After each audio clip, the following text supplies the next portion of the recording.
இதே பிஜேபி அன்று என்ன பண்ணிச்சு, திரு ஐயா ஓபிஎஸ் அவர்களுக்கு என்ன வாக்குறுதி கொடுத்து ஏமாத்தி துணை முதலமைச்சர் பதவி கொடுத்து எல்லா பதவியை நீக்கி கட்சியை விட்டு நீக்கிட்டீங்க.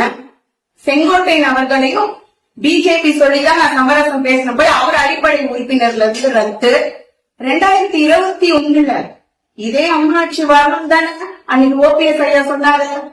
டிடிவி தினகரன் அவர்களை உள்ள கொண்டு வாங்க, நீங்க தான் முதலமைச்சர் வேட்பாளர்.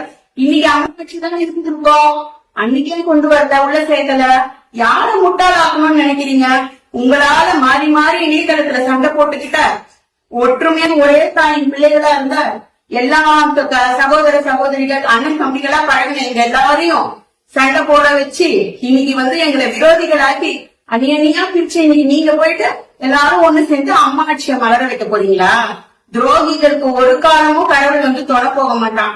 உங்களுக்கான பதவி வெளிக்காக கட்சியும் அம்மா பேரை சொல்லி தொண்டர்களை ஏமாற்றுறதுதான் உங்களோட செயலாவே இருக்கு.